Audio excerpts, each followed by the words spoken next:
Hello everyone. Today I will be reading well, the children's book, Giant Magical Pants. Coming from my last episode, I discussed the book Purpose Driven, and I promised that I would go ahead and read this book, The Giant Magical Pants, and explain what exactly this book is about. And like I said in the last video, I made that this book was used to write the idea or to show the idea that I wrote in Purpose Driven. The meaning of life is found in the purpose to live. Just a quick recap that meaning of life is found in responsibility, and that gives your life purpose, and that gives your life a form of meaning. And what this means is that when you aim at something, you aim at what's valuable, and the value speaks about what's important to you, or what's important to your family, what's important to the society, what's important to your community. It's a hierarchy of things that is important to you, and what the individual, more specifically a male and sometimes and females as well. Or when you think along this line, you find yourself doing things that are you find yourself feeling meaningful, having that instinct for meaning. You feel that you're doing something worthy, you feel fulfilled, and that's the ideas that I try to express in the book Purpose Driven. The meaning of life is found in the purpose to live.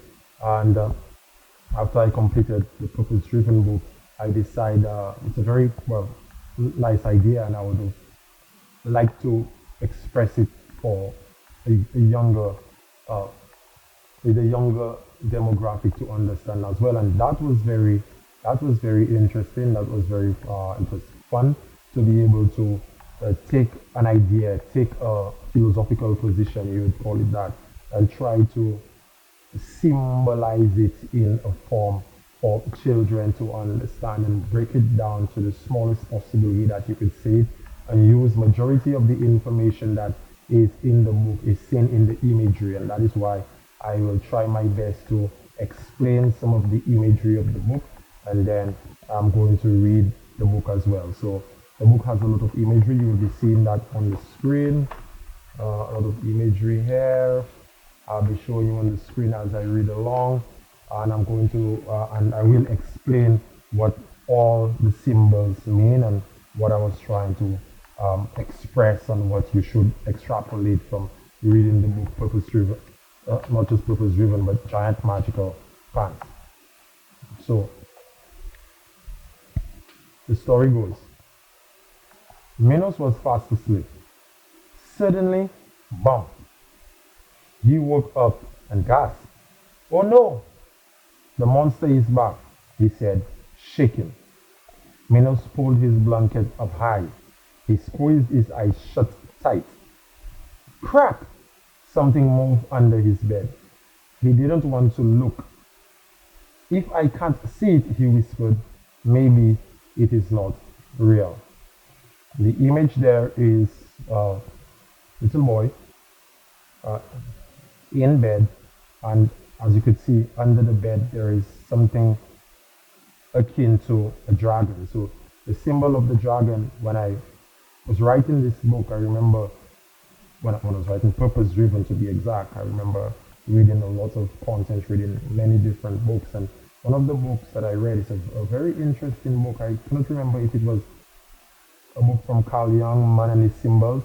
I can't remember exactly if that was the book, but in this book they explained the symbolic representation of a dragon, and it was a very it was a very fascinating idea to say the least, because it the ancients, the historians, or whoever they were, when they were reading off of the walls of caves, they realized that there was a figure, or was the back then language wasn't words in some sense, it was drawn pictures.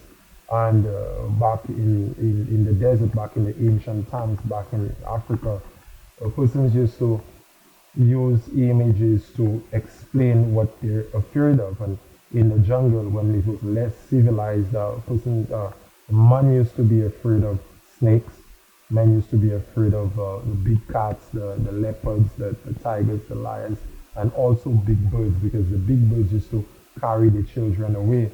And they use they use all the different parts of what they fear most to create the most feared monster, you could call it that, the dragon.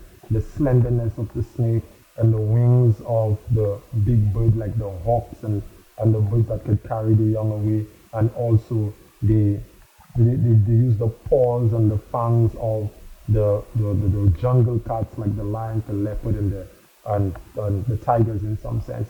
And they amalgamate all those characteristics into one image to symbolize what fear is. And in this image, you could see that the dragon is underneath the bed, and the boy is feeling afraid. The boy is feeling afraid.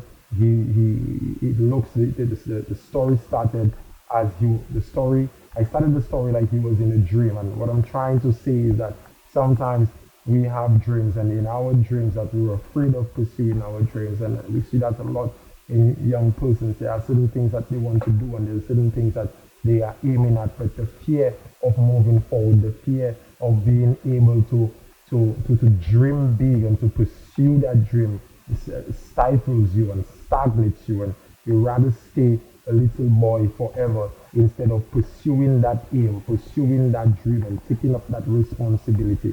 So this was what I was trying to capture in these few lines and the imagery. And this art was done by St. Lucian. He's a great artist, and I'm going to put his name up at the end of the video.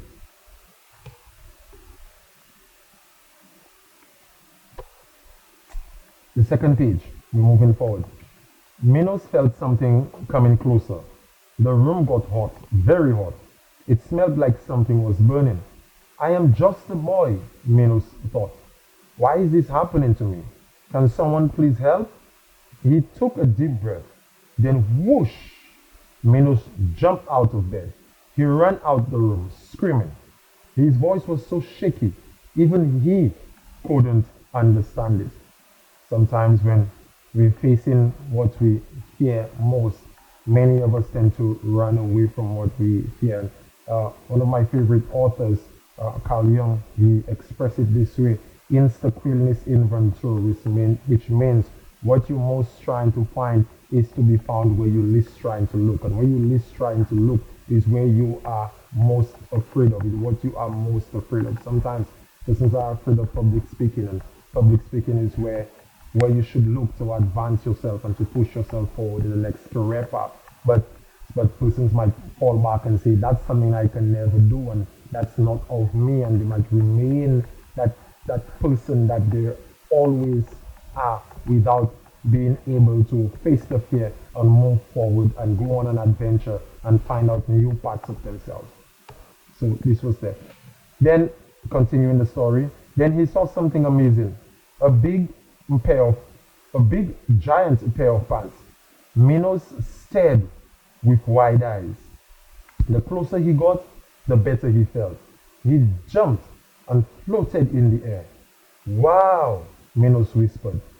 These must be magic pants. He smiled. It was just a bad dream, he thought, but the magic pants had saved him. He hugged the giant pants tight and said, what would I do without my magic pants? So the idea here is that when you run away from your responsibility in some sense, when you run away from facing your fears and moving to the next stage of your development, you move back into the protective care of your parent in some sense. But in that, what I was trying to do here is to show that the magic pants, and I guess majority of us understand what the magic pants is. The magic pants will come in and protect you in the times, in your darkest times. And the magic pants seems to have an heroic posture. When he entered the room with light. He's bringing light because in the darkness of the dreams, in the darkness of the fear, the magic pants opens up a door of light and walks in as a savior to young Minos, which was dreaming at that time, and the dream was so was so terrible that he was screaming at the top of his lungs, and the magic prince probably heard him. And when the magic prince entered, he felt safe, and he was amazed that he had such a magic prince at his disposal. Minos, time to wake up, called his mom. It was Wednesday, chore day. He had to take out the garbage. Minos tried to lift the bin. Too heavy. I can't do it, he said. Then he heard a voice in his head. Où ça fait? Pas abandonné. Minos smiled. He pushed and pulled the bin. He did it. Minos smiled again. The magic pants gave me strength, he said. He walked proudly into the house. He said once more, what would I do without my magic pants? And the idea of the magic pants basically is an encouraging father in some sense, a father in the life of a young man. And a lot of what the fatherly love tend to portray, because I read this book, The Boy's Crisis, and I read this book, Miles Monroe, Fatherhood, and I read another book called Better Dads, Stronger Sons. And a lot of what they were talking about, the role of the father in the life of a son more specifically, is to encourage, to use words of encouragement, to create a structure to protect him, and to allow him to take the responsibility that he can take up at the stage of his development. And you could see that in the story where he had to do his chores, and the chores, it was a bit difficult for him to accomplish moving the bean at the time. And the little words of encouragement from his giant magical pants give him faith that in his abilities to do it. And sometimes a little encouragement from a father to his son can go a long way, but majority of the times it's not that simple to get the right encouragement. And we see a lot of our young men are being left without that proper encouragement that is required to move towards what's important, what's noble, and what's good and what's right. And that is why we are faced with the boy crisis that we are facing with today. And that is exactly why I was inspired to write, first of all, Purpose Driven, the meaning of life is found in the purpose to live, and secondly, the giant magical pants. Minos trotted outside on his way to school. He saw his friends Paul, Sam, and Junior. Sakafet, he said with a smile. They gave each other high fives. I have a cool story, Minos said. I found a magic pants. Paul laughed. There is no such thing. My mom and I live alone. Some said, we have pants too, but they are old, they are just old pants. Junior tilted his head. I had one long ago, he said, but mom said it went to pants heaven. Minos didn't know what to say.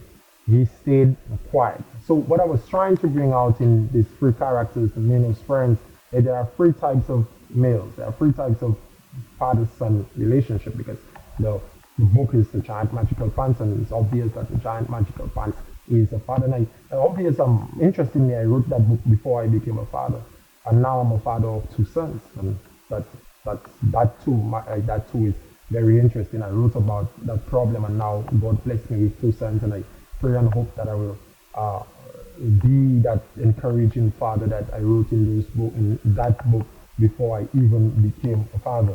And there are three types of, and I teach at an all-boys school, so I guess that's something to be said about that as well.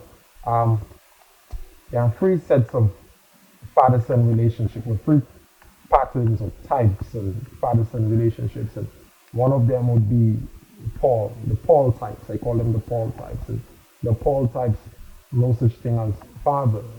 Paul never met a father, or Paul doesn't have an encouraging masculine figure in his life to help him point at what's right and what's noble and what's good and what's productive. So obviously we will end up seeing where Paul will end up. But then after Paul we have Sam. Sometimes you have a male figure at home, and that male figure, because it's one thing to be a male, and it's the next thing to be a man, and it's the next thing to be a father. A father is a type of consciousness. A father is a type of accepting your responsibility for the life that is bestowed onto you. And sometimes we have male or man in the house, but he's not a father. So that's the some types. The some said he has an old pair of pants home, but those pants aren't magical like Minos is talking. So so it looks like Paul might not even believe in pants because he never had one, and that you can say something about that. And some knows that in his experience, pants aren't magical. They're just old pants. They're just old normal pants. And the worst one is the worst one is Junior. Junior said he never met his pants. His mom said that his pants went to pants heaven when he was younger. So we know what that means. And with the crime rate and the amount of young men that we're losing in the society, I guess we have more juniors than Paul and Sam, because a lot of the men that that lose their life in many different ways, they leave children behind. So we have a lot to say about Junior. At school, Minos sat quietly. He was thinking hard. What if my magic pants go to pants heaven? He wondered. Who will help me with the monster under my bed? Who will give me the strength to carry heavy things? Minos, the teacher called. What's the answer on the board? 12, Minos said. He smiled. I used subtraction with regrouping. He he realized something. The magic pants didn't just help me feel brave, they helped me with my homework too.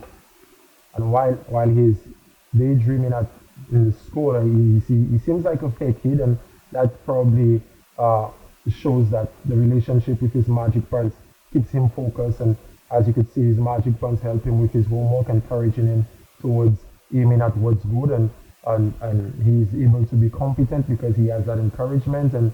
And he was just wondering, based on what he discovered from his friends, what if he didn't have that pillar? What if he didn't have what what what led by God's would call that type of more knowledgeable order that would scaffold him, for lack of a for, just for another term, would scaffold him towards doing being more competent or being more disciplined? Well, who would he be? And that's a question to be answered.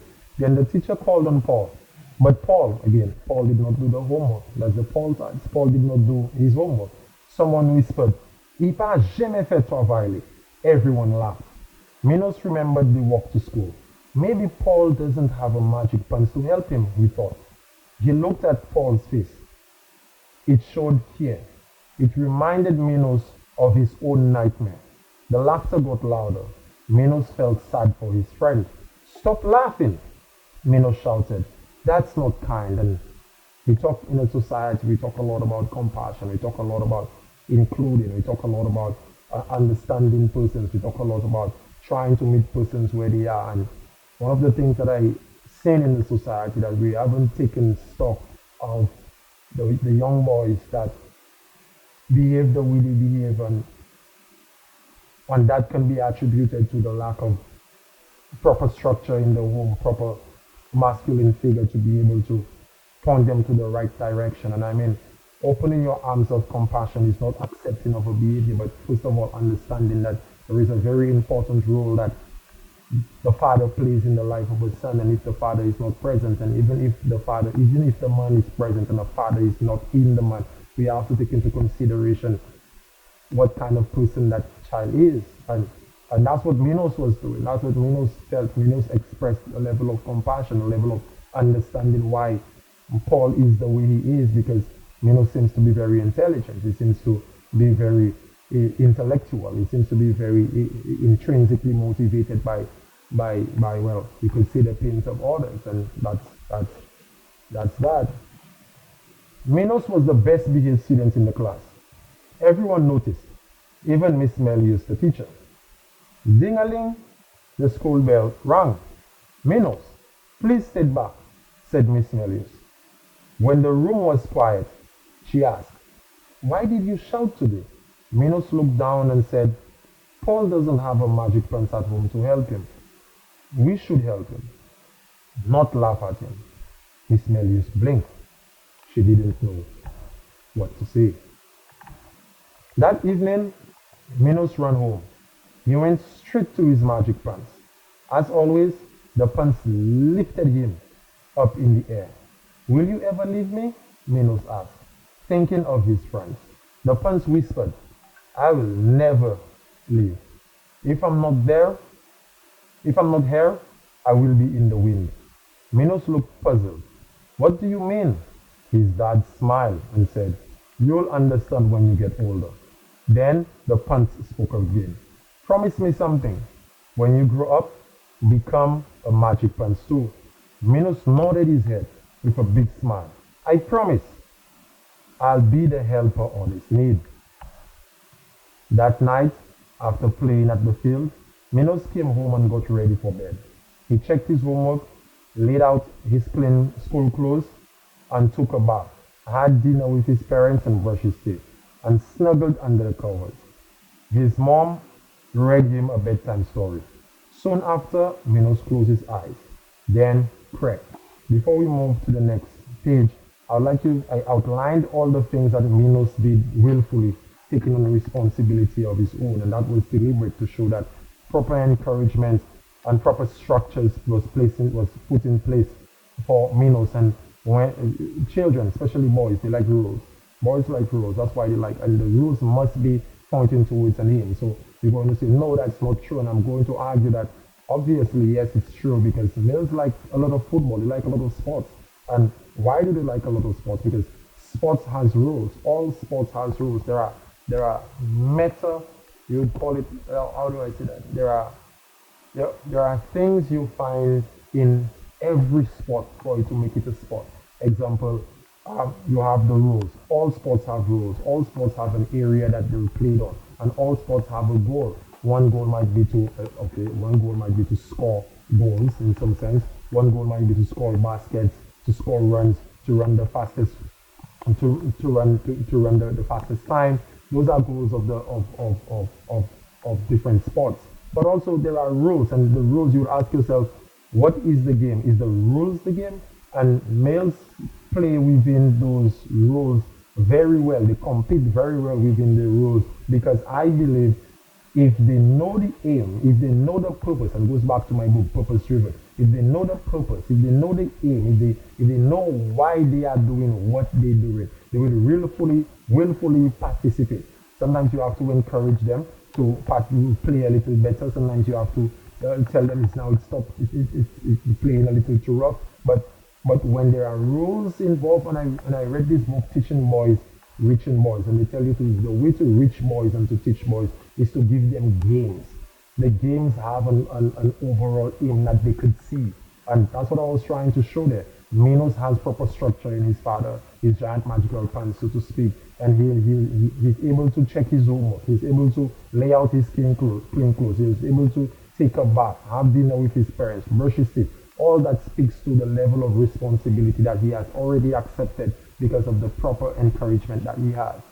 And that's in the picture you could see give it away at the end of the book, because I mentioned that the giant magical pants was his father, but throughout the book I didn't mention that, and right then and there you show in the picture the reflection of the father in the picture is the magical pants, but in real life it's the father in some sense, showing that there is a dual rule. And what I was trying to pinpoint there is that the father, the right father, when a man is called a father, in my view, is that he is able to do or make the sacrifices that is required for the development of his son or for the development of his children.